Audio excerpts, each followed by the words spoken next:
Omakyanatimanasya Chanamsana Shnakya Sakshunritam Yuna Tasmai Sri Gurave Namah Chit Chaitanya Manobishtam Stapitam Yena Bhutale Svamopradanam Dadati Svapadantikam Vandeyam Shiru Shiyuda Padakamalam Shirum Vaishnavamsam Shiru Pamsarijatam Sakamaragnatam Vitamtam Sajivam Sadvikam Savutam Paichana Saitam Shri Krishna Stanya Devam Shri Radha Krishna Padam Sakalita Shish Vishakam Vitamsa He Krishna Karuna Sinudina Bandhu Japati Gopesha Gopakanta Radha Kanta Namastate Tapta Kansna Gaurahi Radhe Vrindavaneshwari Vishvani Sutadevi Pranamama Haripe Vankakalpta Vishanki Pasan Vivisham Padnapavan Bhyo Vaishnavyo Nami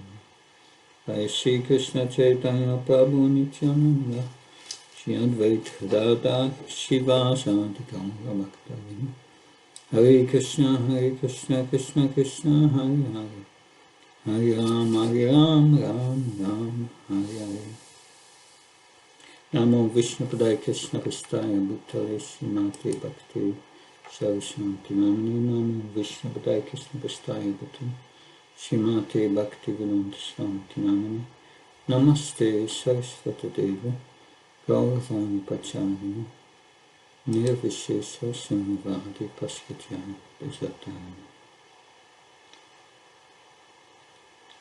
Srila Prabhupada Ki. So, we are in the second part of chapter 41.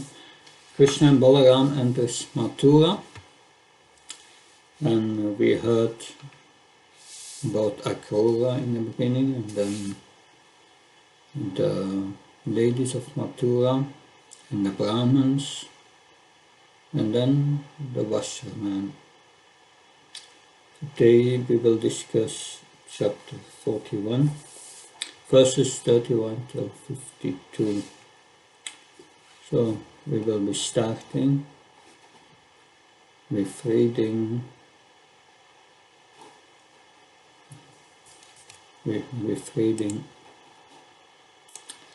the first verse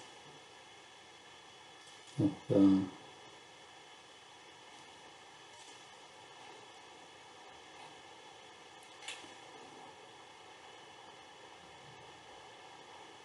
Uchupara ahoi kopyas tapakim macharam maham yaitav anupashanti naraloka mahotsava. The women of Mathura exclaimed, "What severe austerities the gopis must have performed to be able to regularly see Krishna and Balaram were the greatest pleasure for all mankind." That's 31. That Srila Vishwanath Bhakti Thakur writes, the word Paura refers to the women living in the city, the Pura of Mathura. Text 32.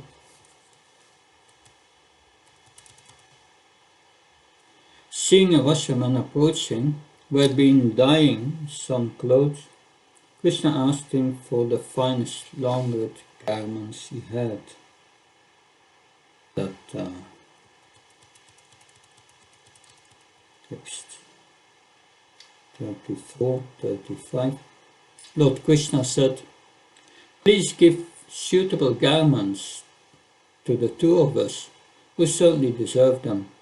If you grant this charity, you will undoubtedly receive the greatest benefit." Thus requested by the Supreme Lord, who is perfectly complete in all respects, that arrogant servant of the king became angry and replied insultingly. So I will read the comment from Shiva Goswami. The idea that the king's clothes are first class is according to the view of the demons. According to the view of ordinary society, these clothes are seen as excellent. And Srila Vishwanath Chakravarti Thakur writes something similar. He writes something similar, says, yes, so is this 35,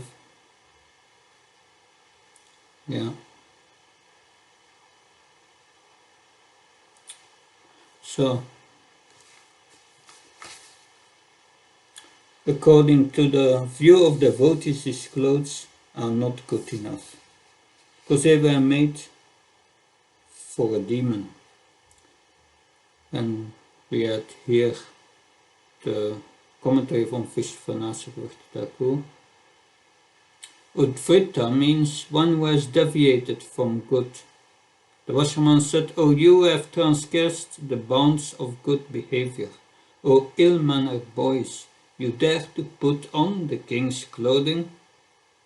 By the influence of Mother Saraswati, the washerman's words can also mean, "O boys of excellent character, Udivrita, Utkritsa Charitra, who herd cows on Govardhan. Would you ever wear such mundane clothes as these? Certainly not. Therefore, even in play, why do you want to don the impure things of a king?" The Amara Kosha dictionary says Fritam Patye Saritre Sha, which means the word Frita can indicate a foodstuff or activity and is used in all three genders. So, previous lesson we discussed about Prabhupada, that when he was arriving in a Rolls-Royce car and they picked him up from the airport, and the reporters asked, "You are supposed to be a renunciant, why are you traveling in such an expensive car?"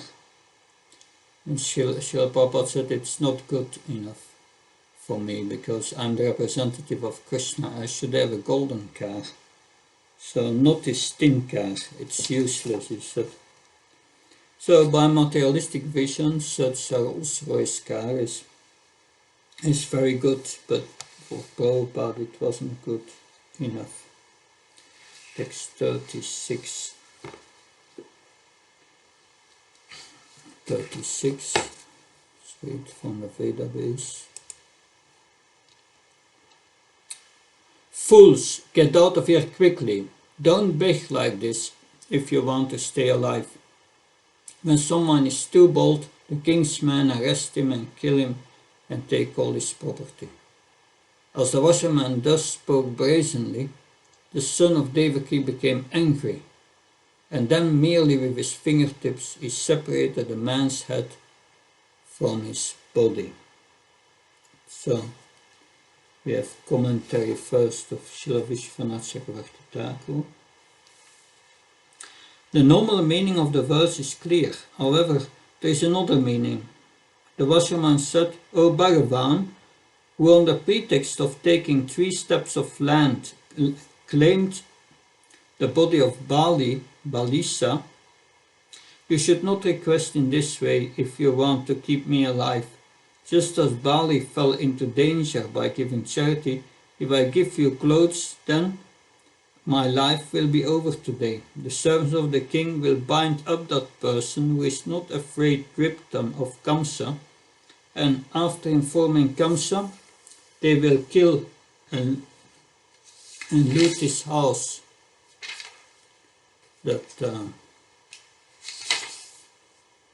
Yes. So, from this commentary, we can understand a bit what's going on in Mathura. Kamsa was terrorizing the citizens. There was no much freedom. If they disliked Kamsa and did something, they could be killed. Lose their house, everything, finished. So Krishna killed him, very simple. He did not need any weapons. He did He did not need a sword, just with his fingertips, and that was the end of the washerman. Text 38.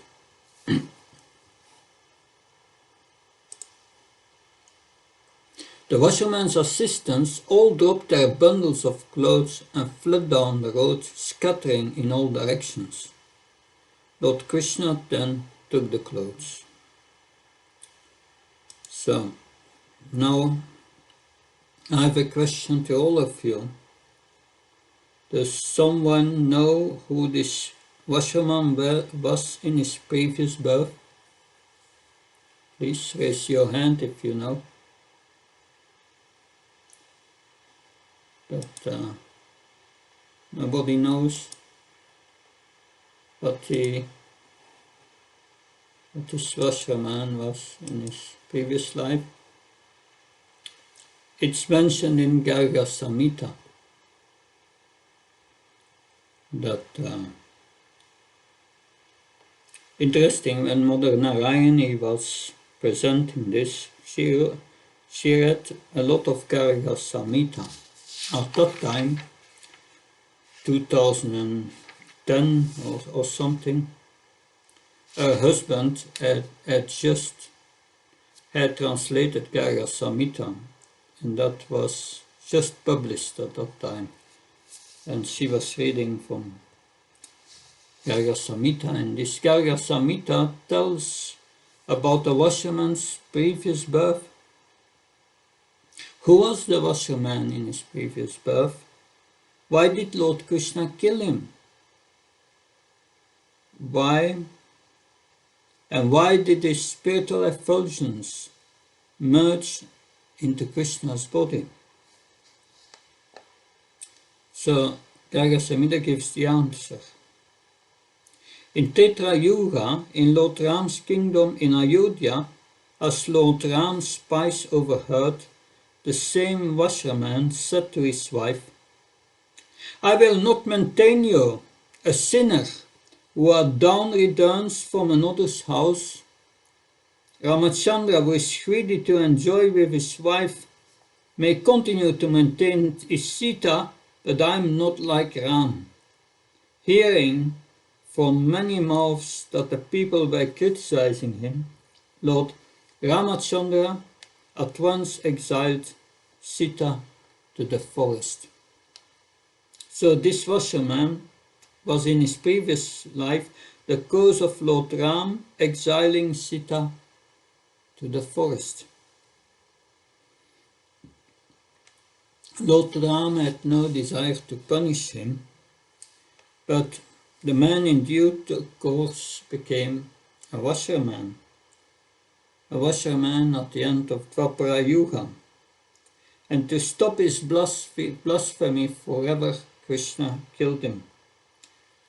The Lord, with his notion of mercy, gave him liberation. So the washerman finally stopped his nonsense talk. It's interesting, nothing in Krishna's pastimes happens by chance. Everything has a reason. That of course we see the moment, we see also the moment in our lives, but we don't look back what were our previous lives. But we can understand a bit about our previous lives by our present experience, because these experiences are reactions on our previous lives. Well, we can understand something, at least intellectually. But yes, it's important to see the big picture, that like in a puzzle, we don't see just the puzzle piece, but the big picture. That text 39.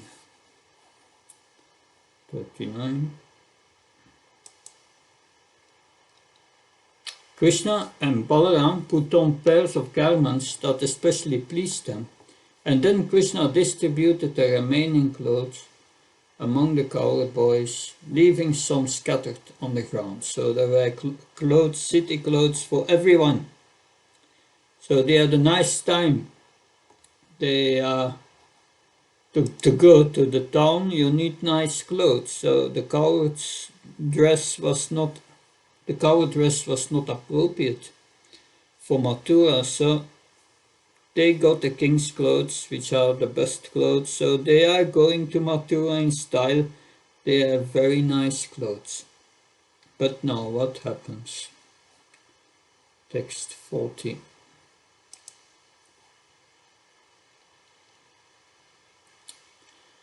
Thereupon a weaver came forward, and feeling affection for the lords, nicely adorned their attire with cloth ornaments of various colors.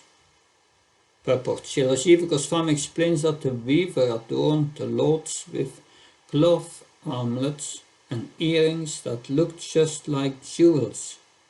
The word anurupata indicates that the colors matched nicely. So not only you need clothes to go to the city, you need also some ornaments. So Krishna and Balaram looked resplendent. So each in his own unique, wonderful, ornamented outfit. They resembled a pair of young elephants, one white and the other black, decorated for a festive occasion. So this short commentary of Vishwanatha of Chakravarti Thakur on text 40 first. The Vayaka is one who weaves using bamboo. He dressed Krishna and Balaram in soft cloth of gold color, embedded with jewels and ornaments. The word Anurupata indicates that the colors matched nicely.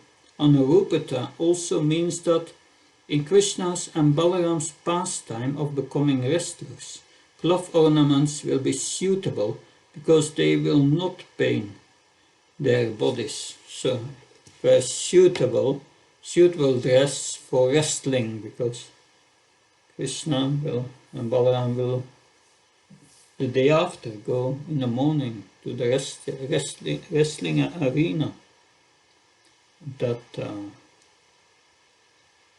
So there is also purport of Vishwanatha Chakravarti 42. Krishna was very happy, so he immediately blessed the weaver with dexterity of the senses, memory, power and strength. After death he would attain the spiritual body of a coward. So he blessed him materially and spiritually. That's interesting, that when you please Krishna, then he gives you benedictions in this life and the next. But Srila Prabhupada in Krishna book he has another comment. Krishna is very pleased with the tailor and gave him the benediction of Svarupya Mukti, which means that after this life he will be liberated and attain a four-handed body exact like that of Narayan in the Vaikuntha planets. Because, of course, the weaver was in Mathura, therefore it's possible to get it four-armed form, because Mathura is a Vaikuntha mode. But Vishwanath Chakravarti Thakur had another opinion. He says that he will get the form of a coward boy. Interesting.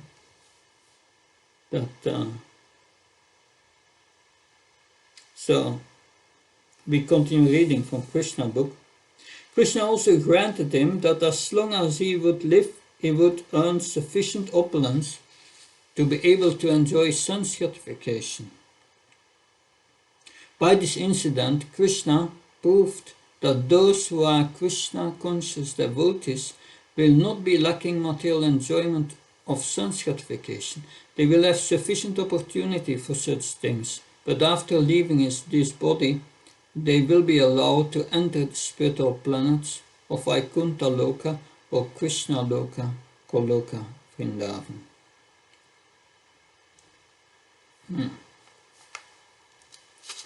So, in Garga Samhita it's mentioned that the dealer did not only dress Krishna and Balaram, he dressed also the Gopa boys too. He served the devotees as well, and he gave the weaver a transcendental body as his own. Krishna gave him the form, and Balaram gave him the strength, the handsomeness and opulence like his own. So who was the weaver in his previous life?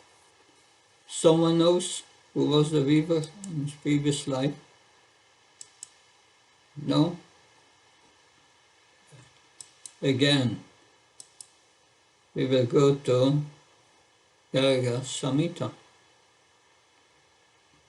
So, in his previous life, he was a weaver in Mithila, a great devotee and expert weaver, and on King Sadavacha's order, he made very nice clothes for Ram and Lakshman to wear on Lord Ram's wedding. He made the clothes for Lakshman and Ram for their wedding. He saw Lord Ram and Lakshman, who were very handsome, more handsome than millions of Kamadevs. And the weaver became enchanted, and in his heart he desired, I wish with my own hands I could make clothes to place on their limbs. In his heart Lord Ram blessed him. So his desire would be fulfilled at the end of Dvapara Yuga, that in Bharatvarsha. By the blessing of Lord Ram, he took birth in Mathura, and by his blessings he made his cloth ornaments and attained a transcendental form. It seems that many devotees of Lord Ram Lila, they are coming to Krishna's Lila. But now, what's happening thereafter? So we have heard Akrura going home, and then the women of Mathura glancing at Krishna from their rooftops, and then we had the washerman, the weaver, and now we will hear about Sudan. The two lords then went to the house of the garland maker Sudama. And Sudama saw, then he at once stood up and then bowed down, placing his head on the ground.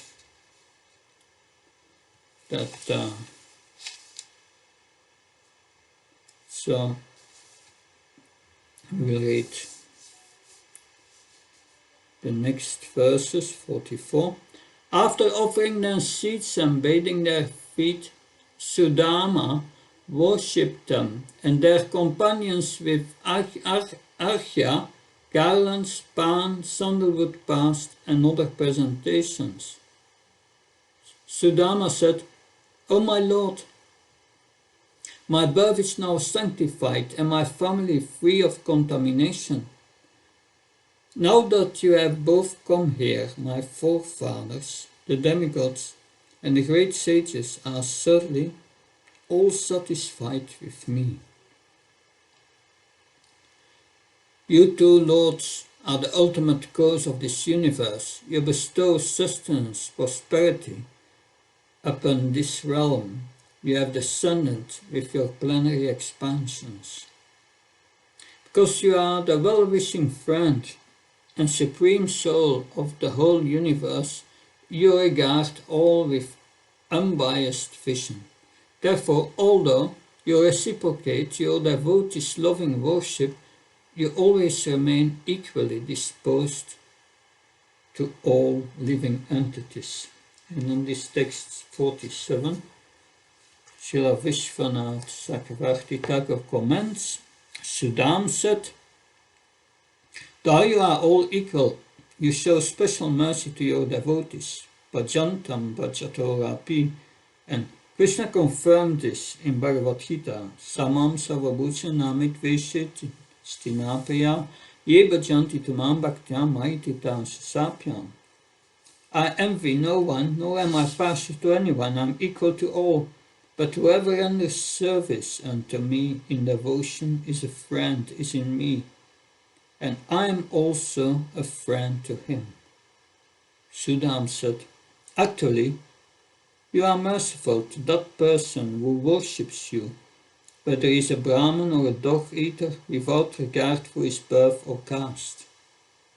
Because of this, you have granted all success to me, a garland maker and the weaver. That now text 48 to 50. Please order me, your servant, to do whatever you wish. To be engaged by you in some service is certainly a great blessing for everyone. Sukadev Goswami continued, O best of kings, having spoken these words, Sudam could understand what Krishna and Balaram wanted. Thus with great pleasure he presented them with garlands of fresh, fragrant flowers. Beautifully adorned with these garlands, Krishna and Balaram were delighted, and so were their companions. The two lords then offered the surrendered Sudam, who was bowing down before them, whatever benediction he desired. So we see here also whatever Krishna and Balaram got, they shared with their friends. So, and Sudam will now choose a benediction, and we will hear about that. Text 51. Sudamam choose unshakable devotion for Krishna, the supreme soul of all existence, friendship with his devotees, and transcendental compassion for all living beings. So we see that, thus we will hear that in the Bhagavatam, in the 11th canto, that there Shihavir, one of the Navayogendras, 9 Yogendras, instructs King Nimi, Ishvaratata Dineshu Balashu Sutivachu Sam Prema Maitra Kipomek Sayat Krod Samatyama. It describes the Madhyam Adhikar.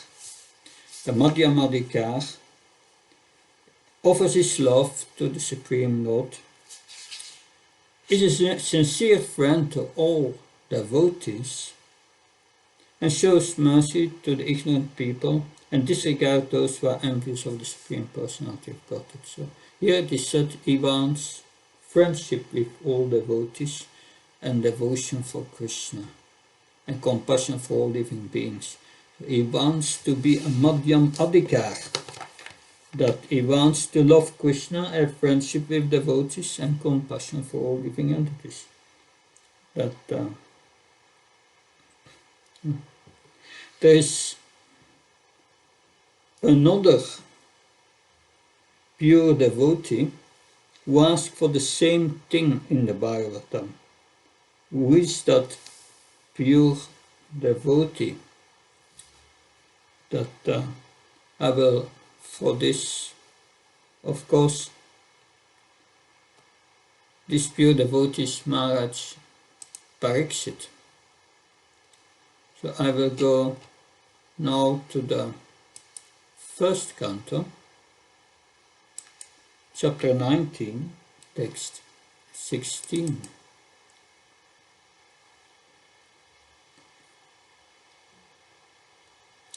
So this is Maharaj Pariksit. Punah saboya bhagavattanante rati prasangasa tat asrayesu matsuyam yam upayam shustim maitra astu sarvatra namo vipyebhya. Again, offering obeisance to all the Brahmins, I pray that I should again take my birth in the material world. I will have complete attachment to the unlimited Lord Krishna, association with devotees, and friendly relationships with all living beings. We see Maharaj Pariksit is praying for exactly the same thing here. That can also read the purport of Srila Prabhupada on this verse.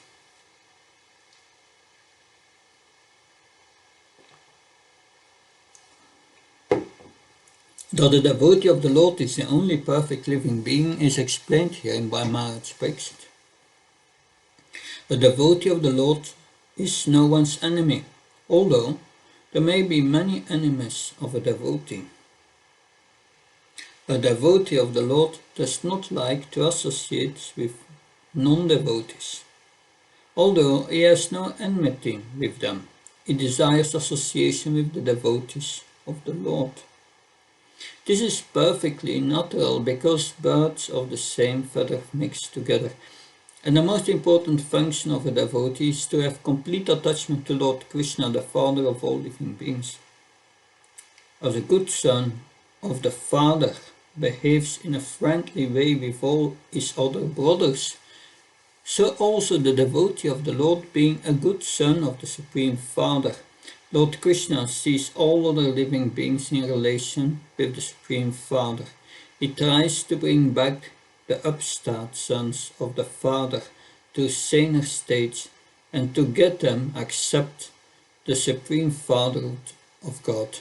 Maharaj Pariksit was certainly going back to Godhead, but even if he were not to go back, he prayed for a pattern of life which is the most perfect way in the material world. A pure devotee does not desire the company of a personality as great as Brahma, but he prefers the association of a petty living being, provided he is a devotee of the Lord. So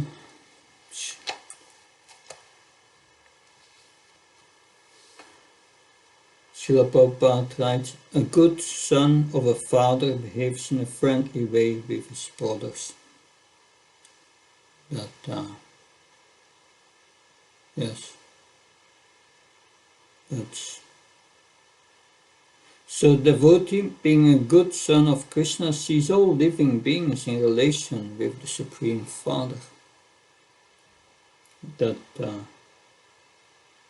And he brings back the upstart sons of the Father to a saner stage and made them accept the Supreme Fatherhood of God.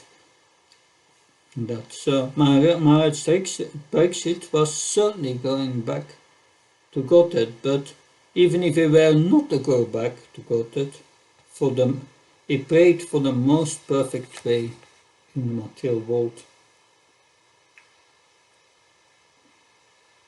So we should also have this desire to live in this world and become a Madhyam devotee of the Lord. We will now read text 52. So Avinash Mathur, yeah. Prabhu, I will put the verse in the chat. So for the reference of everyone, here is a verse. again 1:19:16 that is done. That so now I will go back to the 10th canto.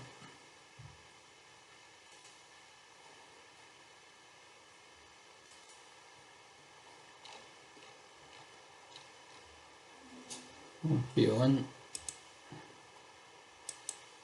And the next verse is verse 52.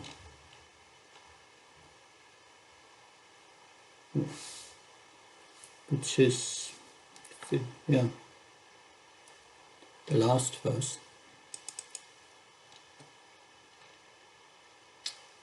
Not only did Lord Krishna grant Sudam these benedictions, but he also awarded him strength, long life, fame, beauty, and ever-increasing prosperity for his family. Then Krishna and his elder brother took their leave.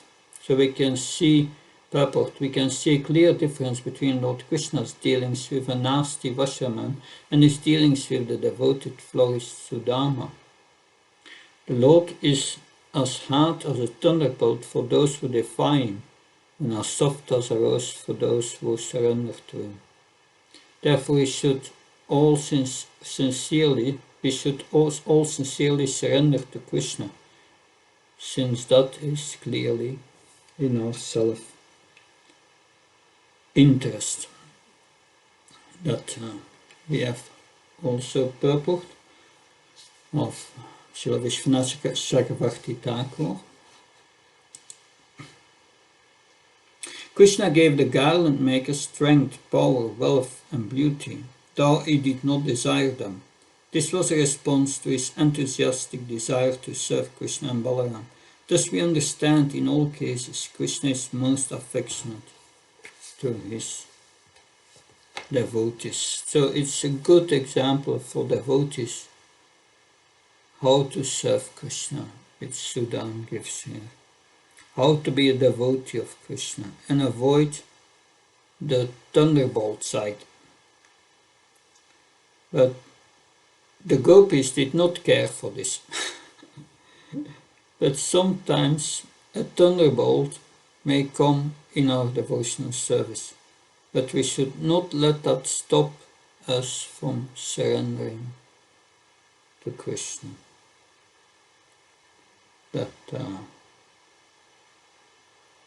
Now I will read another verse from the Bhagavatam, which describes qualities of Krishna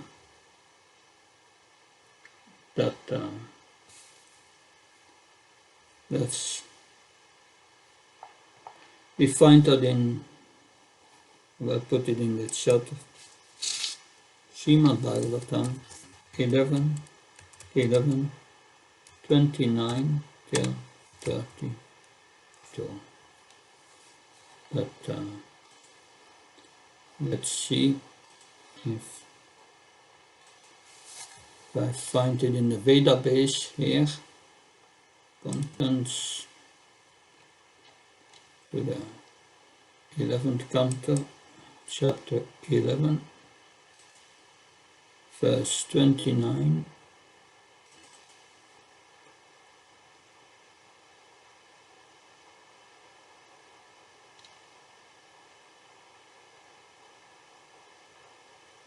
Oh, I'm in the wrong canto. The 11th canto. Okay, 11th canto. Yeah, no. That's the 11th canto. 11:29.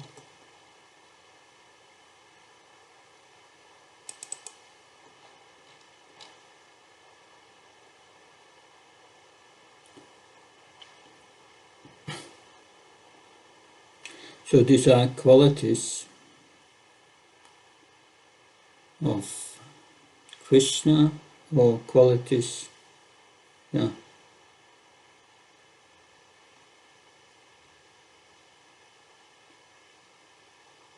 There in the purport different qualities Krishna describes. 28. And there you have the quality 28, Kavi. A devotee is expert in studying transcendental qualities of Lord Krishna and is able to show the harmony and compatibility of the Lord's apparent contradictory qualities. This is possible through expert knowledge of the absolute nature of the Lord. Lord Chaitanya is softer than a rose and harder than a thunderbolt, but these opposing qualities can easily be understood in terms of the Lord's transcendental nature and purpose. One who is always able to understand the truth of Krishna consciousness without opposition or confusion is a kavi, or most learned, softer than a rose and harder than a thunderbolt. One who is a kavi, he understands that. So for Prahlad Maharaj, Lord Nrsimhadev was softer than a rose, but for Hiranyakasipu, he was harder than a thunderbolt. So Lord Chaitanya was for Junior Haridas as hard as a thunderbolt, but for Shivananda Seva, he gave his pregnant wife a name for her child even before birth. Puridas, it was the name. We have also heard in the Bhagavatam of Maharaj Prithu, nobody could obey his order. But back to this garland maker. Who was the garland maker in his previous birth? Someone knows?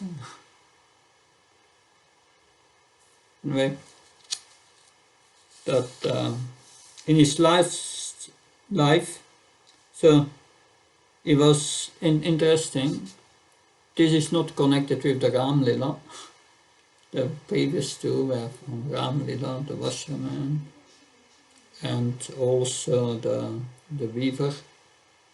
But the garland maker was in his previous life, he was a devotee of Lord Shiva.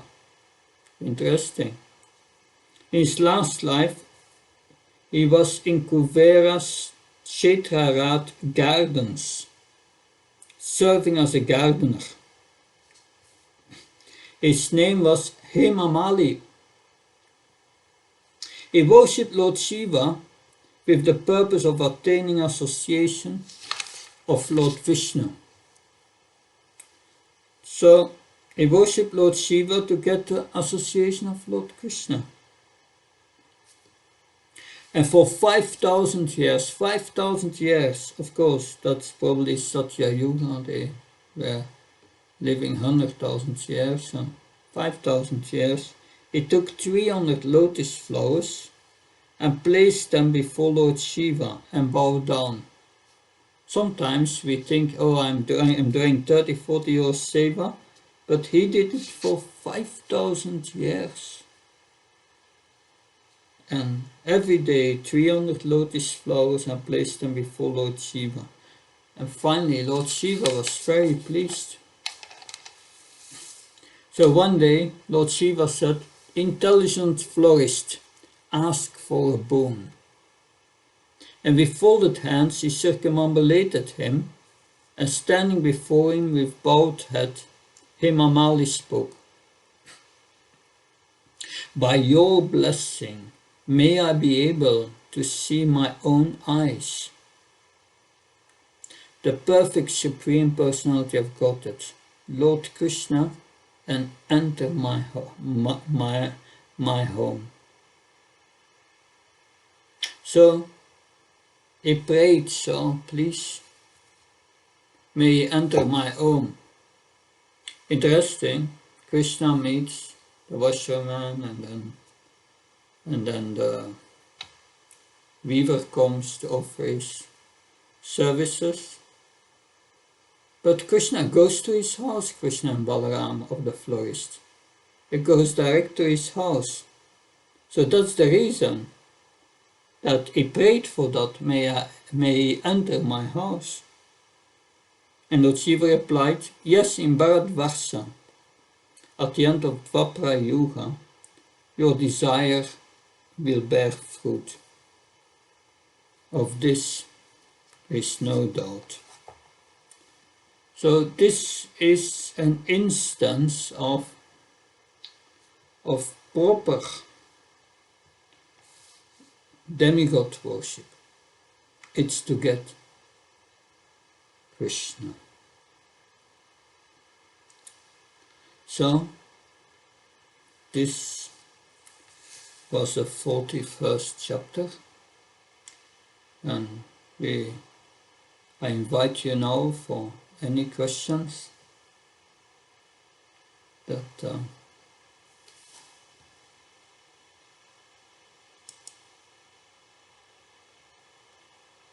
so, Pavitra Prabhu, please. Hare Krishna Maharaj. Hare Krishna. Sai. My obeisance at your feet. So, my obeisance also. Jai Prabhupada. So, Happy Janmashtami. yes, happy Janmashtami too. Tomorrow is Janmashtami here.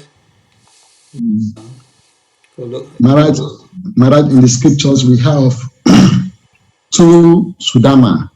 We have Sudama Bprs and Sudama, a cowherd boy, a brother of Radharani. Yeah. So who is this Sudama here? It's a different one. But so we just told you about his previous life. That yes, the Sudam as a cowherd boy, he's an eternal associate of Krishna, coming from Goloka Vrindavan. And Sudama Vipra, he was at school together with Krishna and Balaram in Avantipur, Ujjain. So they are different personalities. Yes. Good. Thank you, Pavitra. Interesting point. Thank you, Maharaj. So, Mother Lalita Maya, please. Hare Krishna Maharaj. Maharaj, I wanted to know the reference for this previous births of the washerman and the florist Sudama. So where it is mentioned, Maharaj? Yeah, that's mentioned in the Garga Samhita. And the Garga Samhita was published about 11-12 years ago. And at that time it came in, when Mother Narayani read from it, it was just put at sale at a bookstall in Vrindavan. So that's where it comes from, that it was just translated. So it's interesting. It gives a lot of background information to the personality's previous lives from this past time. Does that answer your question? Yes, Maharaj. Maharaj, I have another confusion. It's like in one of the Ekadashi Mahatmya, it says that there was a person in the name Hemamali who was serving Kuvera, and then he had fall down from his position, so he had to take birth on earth, and somehow the story goes something I don't remember very clearly. So I'm just wondering if that Hemamali is the Hemamali what we are discussing, because even there it's given he was serving Kuvera. Yeah. It seems similar to me. There may be more previous lives of Hemamali. But yes, this is coming from the Garya Samhita. That how it fits together, I don't know. But yeah. Thanks. Thank you very much. Good. Thank you for that comment. But, anything else? Maharaj, I have a question. It's okay. Yes, sure. Maharaj, in the Bhagavatam in the 10th canto, when cowherd boys' pious activities are described, it says Krita Punya Punya. After many, many lifetimes of pious activities, Krishna got a chance, cowherd boys got a chance to associate with Krishna. But here we see that these, whoever they got mercy, they haven't executed so many pious activities, but still they're getting association of Krishna and yeah. So how do we? Yeah, well, we have to distinguish here pious activity. What is a result of pious activity? It's material happiness, but the ultimate pious activity is that which gives spiritual happiness, which is devotional service. Which is transcendental. That has nothing to do with piety, impiety, and so on. So they all perform devotional service in their previous lives. That's the ultimate piety. That Srila Prabhupada mentions that also in some lecture. That, Anyway, what I can say on that, Mother Kasturica. It's alright? Thank you, Maharaj. Okay. Hare Krishna Maharaj. Hare Krishna. I didn't quite understand the connection to the verses that you were quoting from the 11th canto. What was the point that you were trying to make there? The point was, in the purport, Srila Prabhupada discusses that Krishna is harder than a thunderbolt and softer than a rose.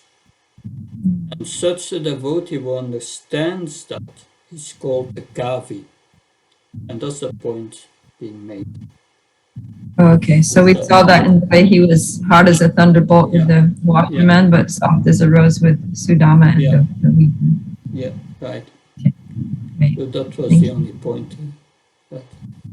Okay. I had a question too, like this thing of, it's kind of surprising how Krishna awards all these material benedictions to the devotees, because generally, our understanding is Janmaishvarya, Shruta Shivir, that those things can get in the way of our being able to call out to the Lord, dear feeling. Yeah. Yeah, therefore, it is said that, yes, it's a devotee does not desire it. That's what he also said, and that's important.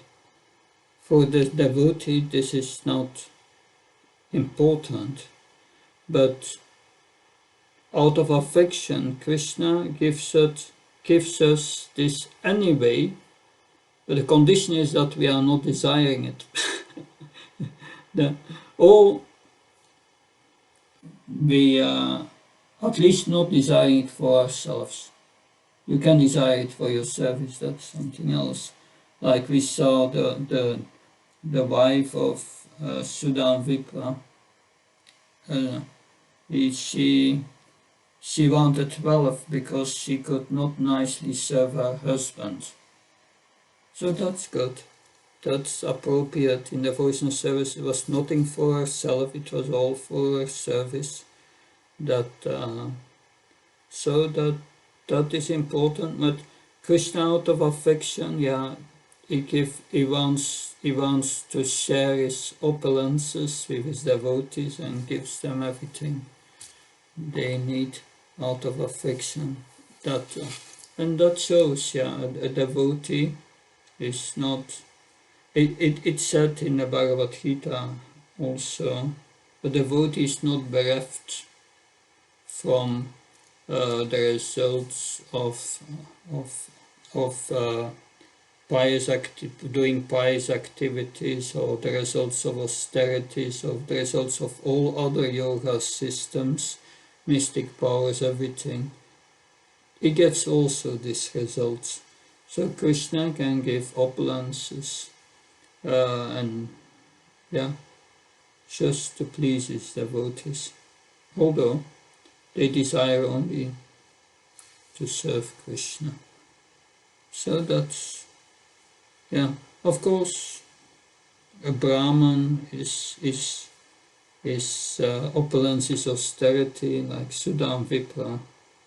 He liked austerities, but then he got his palace and so on from Krishna. But he continued to live as before. That very simple. So that's the heart of the devotee in his service. That he doesn't ask these things. But if Krishna gives them, then yes, he accepts. But, any further thoughts on it? No. I was thinking that at least Krishna wants his devotees to be comfortable so that they can peacefully serve him and not be in anxiety and have to, because sometimes we see that devotees are in need of, or at least they think they're in need of, certain standard of living, and so they have to compromise their service and even their sadhana in order to go and work and earn money to get things. It reminds me to someone asked Prabhupada that yes, will Krishna test us? Srila Prabhupada said yes, Krishna will test us, and then the devotee asked, will the test become always more severe and more severe? And Srila Prabhupada said no. Once you have passed the test. Done. So I think he gives that to those who have passed the test, this opulence. But those who have not passed the test, who are attached to these things, he may do the opposite, to encourage them to give it up, their attachment. That's Krishna, always the best for his devotees. Yeah. Anyway, please. When you say test, you mean like the test to see if the devotee is fully surrendered? Yeah, the tests. Well, yes, that is testing us. Is testing our level of surrender. Yes, but of course that can happen in different ways. That I felt also a few times Krishna's thunderbolt, but after that I was always better. So, but I don't know what's your experience. What was your life in devotional service always without problems now? Maybe challenges also. So, but yes, but he knows what we need. That he knows it better than we know ourselves. Good. Any further thoughts?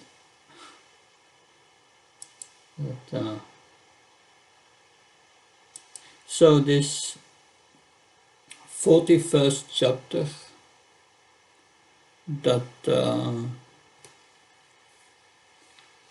Bhujan Prabhu spent on it, and Mother Narayani, was not Mother Narayani who gave it 10 years ago, and they spent on it 2 lessons. That